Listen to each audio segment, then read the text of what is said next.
My dear friends, എല്ലാ കൂട്ടുകാർക്കും spoken ഇംഗ്ലീഷിൻ്റെ 3ാമത്തെ ക്ലാസ്സിലേക്ക് സ്വാഗതം. കഴിഞ്ഞ ക്ലാസ്സുകളിൽ നമ്മൾ എന്താണ് പഠിച്ചത്? ടു ബി എന്ന വേർബ് ഫോമിൽ പെടുന്ന വേർബുകളായ ആം, ഈസ് എന്നീ വേർബുകൾ എങ്ങനെയാണ് സെൻറ്റൻസുകളിൽ യൂസ് ചെയ്യുക എന്നത് നമ്മൾ പഠിച്ചു. ഈ രണ്ട് വേർബും പ്രസൻറ്റ് ടെൻസ് അഥവാ വർത്തമാനകാലം അല്ലെങ്കിൽ ഇപ്പോൾ നടക്കുന്ന കാര്യങ്ങൾ പറയുവാനാണ് നമ്മൾ ആം, ഈസ് ഒക്കെ ഉപയോഗിച്ചത്. ഇന്ന് നമ്മൾ പഠിക്കാൻ പോകുന്നത് ടു ബി എന്ന വേർബ് ഫോമിൽ പെടുന്ന മറ്റൊരു വെർബായ ആർ എന്നതിൻ്റെ യൂസേജാണ്. ഈ വേർബും പ്രസൻറ്റ് ടെൻസിൽ തന്നെയാണ് നമ്മൾ യൂസ് ചെയ്യുന്നത്. അതായത് ഇപ്പോൾ നടക്കുന്ന കാര്യങ്ങൾ പറയുവാനായിട്ട്. ഒരു വ്യത്യാസമുള്ളതെന്ന് വെച്ചാൽ നമ്മൾ ഇത് പ്ലൂരൽ സബ്ജക്റ്റിൻ്റെ കൂടെയാണ് യൂസ് ചെയ്യുന്നത്. പ്ലൂരൽ സബ്ജക്റ്റ് എന്ന് വെച്ചാൽ ഒന്നിൽ കൂടുതൽ ആളുകളെക്കുറിച്ചോ അല്ലെങ്കിൽ ഒന്നിൽ കൂടുതൽ വസ്തുക്കളെക്കുറിച്ചോ ഒക്കെ പരാമർശിക്കുമ്പോൾ നമ്മൾ അതിൻ്റെ കൂടെ വർത്തമാനകാലത്തിൽ ആർ എന്ന് യൂസ് ചെയ്യാറുണ്ട്. സബ്ജക്റ്റിൻ്റെ കൂടെ ആർ എന്ന വേർബ് ഫോം യൂസ് ചെയ്യാറുണ്ട്. നമുക്ക് അത്തരം സെൻറ്റൻസുകൾ പരിചയപ്പെടാം. Let's see the first sentence. പൂച്ചകൾ ചുറ്റുപാടുമൊക്കെ വളരെയധികം ശ്രദ്ധിക്കുന്ന തരം മൃഗങ്ങളാണ്. ഇതിനെ നമ്മൾക്ക് ഇംഗ്ലീഷിലാക്കി പറയണം. പൂച്ചകൾ, പൂച്ചയ്ക്ക് നമ്മൾ കാറ്റ് എന്ന് പറയും. പൂച്ചകൾ, ഒന്നിലധികം പൂച്ചകൾ വരുമ്പോൾ നമ്മളത് പ്ലൂരലായിട്ടാണ് പറയുക. കാറ്റിൻ്റെ കൂടെ നമ്മൾ എസ് ചേർത്തിട്ടാണ് പറയുന്നത്. അപ്പോൾ ഈ പ്ലൂരൽ സബ്ജക്റ്റിൻ്റെ കൂടെ നമ്മൾ ആർ എന്നാണ് പ്രസൻറ്റ് ടെൻസിൽ വെർബ് യൂസ് ചെയ്യുന്നത്. Cats are. മീനിങ് ഇവിടെ ആർ എന്നുള്ളത് ആകുന്നു എന്നുള്ള തന്നെ മീനിങ് ആണ്. പക്ഷേ പ്ലൂരൽ സബ്ജക്റ്റിൻ്റെ കൂടെ നമ്മൾ ഈസിന് പകരം ആർ ആണ് വയ്ക്കുക. അപ്പോൾ കാറ്റ്സ് ആർ. പിന്നെ വളരെ ശ്രദ്ധയുള്ള, അതായത് ജിജ്ഞാസയുള്ള എന്നർത്ഥം വരുന്ന വേർഡാണ് ക്യൂരിയസ്. ഈ വേർഡ് തന്നെ നമുക്കിവിടെ വളരെ ശ്രദ്ധയുള്ള എന്ന് അർത്ഥം വരുവാനായിട്ട് യൂസ് ചെയ്യാൻ സാധിക്കും. അപ്പോൾ ഏത് വേർഡാണ്? ക്യൂരിയസ്. മൃഗങ്ങൾ, ഒരു മൃഗത്തിനെ നമ്മൾ ആനിമൽ എന്ന് പറയും. മൃഗങ്ങൾ എന്നുള്ളതിന് അതിൻ്റെ കൂടെ എസ് ചേർത്ത് ആനിമൽസ്. അപ്പോൾ പൂച്ചകൾ വളരെ ശ്രദ്ധയുള്ള ആനിമൽസ് ആണ്. അങ്ങനെ പറയാനായിട്ട് കാറ്റ്സ്. പിന്നെ പിന്നാലെ വേർബാണ് വരിക. ആകുന്നു എന്നർത്ഥം വരാനായിട്ട് ഇവിടെ ആർ ഉപയോഗിക്കുന്നു. Cats are. എങ്ങനത്തെ ആനിമൽസ് ആണ്? Curious animals. ആനിമൽസിൻ്റെ തൊട്ട് മുന്നിലായിട്ടാണ് ആ ആനിമൽസിൻ്റെ പ്രത്യേകത നമ്മൾ പറഞ്ഞത്. അപ്പോൾ cats are curious animals. Next sentence. അവർ വിദ്യാർത്ഥികളാണ്. അവർ ഒരാളല്ല, ഒന്നിൽ കൂടുതൽ കുട്ടികളെയാണ് ഉദ്ദേശിക്കുന്നത്.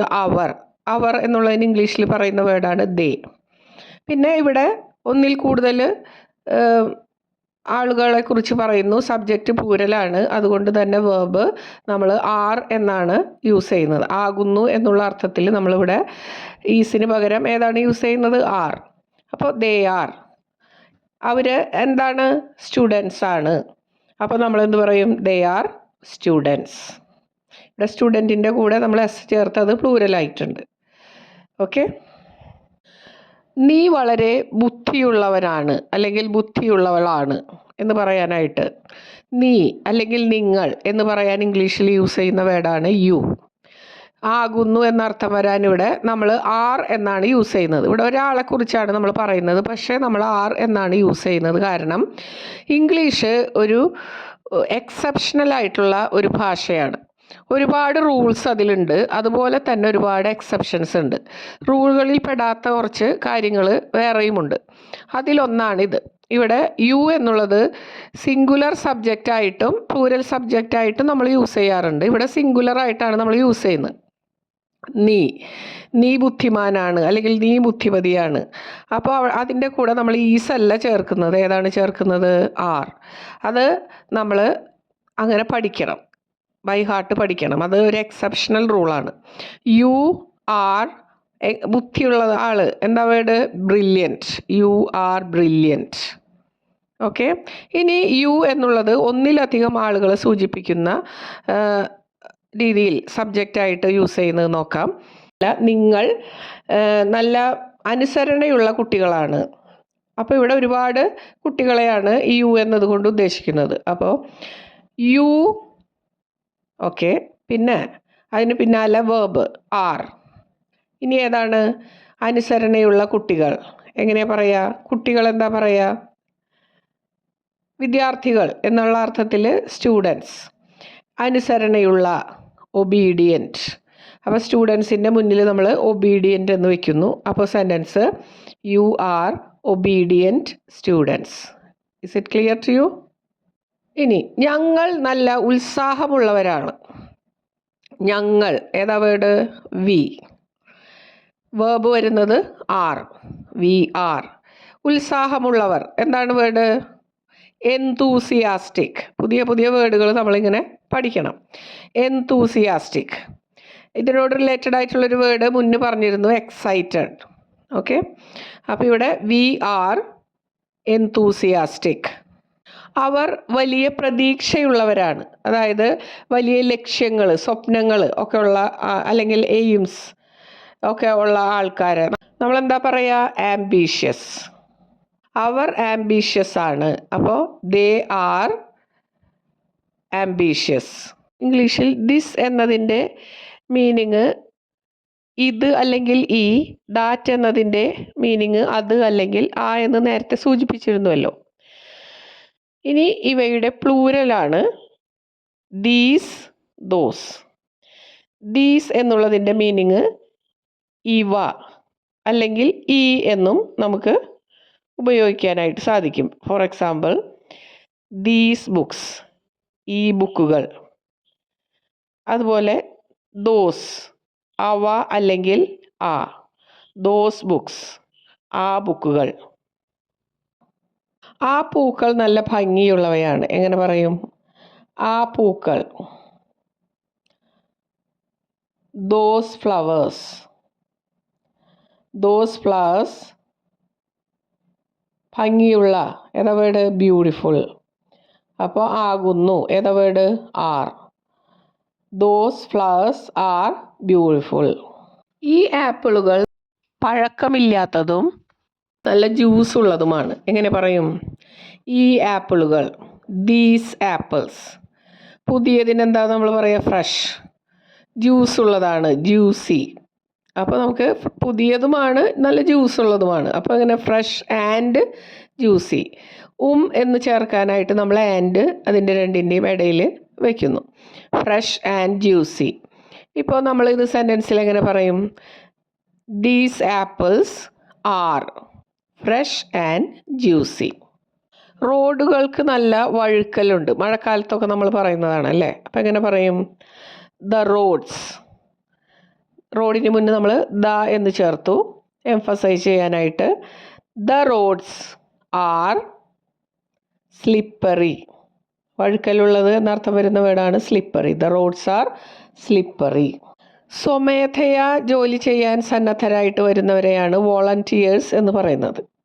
അപ്പോൾ വോളണ്ടിയേഴ്സ് നല്ല സഹായിക്കാൻ മനസ്സുള്ളവരാണ് അല്ലെങ്കിൽ നല്ല സഹായിക്കുന്നവരാണ്. എങ്ങനെ നമ്മൾ പറയും? The volunteers R helpful. ഇനി സ്പോർട്സ് ഐറ്റംസിലൊക്കെ പങ്കെടുക്കുന്നവരെന്താ പറയുക? അത്ലറ്റ്സ്. അവർ നല്ല എനർജി ഉള്ളവരാണ്. എങ്ങനെ നമ്മൾ സെൻറ്റൻസിൽ പറയുക? The athletes are energetic. The athletes are energetic. Next one, ഈ മ്യൂസീഷ്യൻസൊക്കെ നല്ല മിടുക്കുള്ളവരാണ് അല്ലെങ്കിൽ നല്ല കഴിവുള്ളവരാണ്. എങ്ങനെ പറയാം? These musicians are talented. Next sentence, സയൻറ്റിസ്റ്റുകൾ നല്ല ബുദ്ധിയുള്ളവരാണ്. എങ്ങനെ പറയും? The scientists are brilliant. ഞങ്ങളുടെ ടീച്ചേഴ്സ് ഞങ്ങൾക്ക് നല്ല പോലെ പ്രചോദനം തരുകയും, അതായത് ഞങ്ങളെ നല്ലപോലെ മോട്ടിവേറ്റ് ചെയ്യുകയും ഞങ്ങൾക്ക് ആത്മവിശ്വാസം തരുകയും ഒക്കെ ചെയ്യുന്നതും അതുപോലെ തന്നെ ഞങ്ങളോട് നല്ല ദയയുള്ളവരുമാണ്. അപ്പോൾ രണ്ട് ക്വാളിറ്റീസാണ് ടീച്ചേഴ്സിനെ പറ്റി നമ്മൾ പറയുന്നത്. അപ്പോൾ അത് രണ്ടിനെയും ചേർത്ത് നമ്മളിടയിൽ ഒരു ആൻഡ് വെച്ചിട്ടാണ് പറയുക. അപ്പോൾ എങ്ങനെയാണ് പറയുക? നമ്മൾക്ക് നല്ല പ്രചോദനം തരുന്ന അതിന് അർത്ഥം വരുന്ന വേർഡ് ഏതാണ്? ഇൻസ്പയറിങ്. ദയയുള്ള, എന്താണ്, കൈൻഡ്. അപ്പോൾ എങ്ങനെയാണ്? ഇൻസ്പയറിങ്ങുമാണ് കൈൻഡുമാണ്. അപ്പോൾ ഇൻസ്പയറിങ് ആൻഡ് കൈൻഡ്. ഇവിടെ എന്ന അർത്ഥം കിട്ടുവാനാണ് ഇൻസ്പയറിൻ്റെയും കൈൻഡിൻ്റെയും ഇടയിൽ നാം ആൻഡ് ചേർക്കുന്നത്. അതായത് ഇൻസ്പയറിങ്ങും കൈൻഡും. അപ്പോൾ ഇൻസ്പയറിങ് ആൻഡ് കൈൻഡ്. എങ്ങനെ സെൻറ്റൻസിൽ പറയും? My teachers are inspiring and kind. തീയൊക്കെ അണയ്ക്കാൻ വരുന്ന ആളുകൾ എന്താ പറയുക? Fire fighters. അവർ നല്ല ധൈര്യമുള്ളവരാണ്. എങ്ങനെ നമ്മൾ സെൻറ്റൻസിൽ പറയും? The firefighters are brave. Look at the sentence. ആ വിദ്യാർത്ഥികൾ മറ്റുള്ളവർക്ക് കിടപിടിക്കാനാകാത്ത വിധം ടാലൻ്റുള്ള കുട്ടികളാണ്. അതിന് നമ്മൾ ഏത് വേർഡാണ് യൂസ് ചെയ്യാൻ പറ്റുക? ഔട്ട്സ്റ്റാൻഡിങ്. ആ വിദ്യാർത്ഥികൾ എങ്ങനെ പറയാ? Those students are outstanding. അല്ലെങ്കിൽ എന്ത് പറയാം? Those students are extraordinary. Long ആയിട്ടുള്ള സെൻറ്റൻസുകളൊക്കെ നമുക്ക് പതിയെ പതിയെ പരിചയപ്പെടാം. I hope today's class is very clear to you. ഇന്നത്തെ ക്ലാസ് നിങ്ങൾക്ക് വളരെ നന്നായി മനസ്സിലായിട്ടുണ്ടാകുമെന്ന് കരുതുന്നു. And that is for all for today's class. Make sure to hit the notification bell so you don't miss any future classes. See you in the next class. Thank you.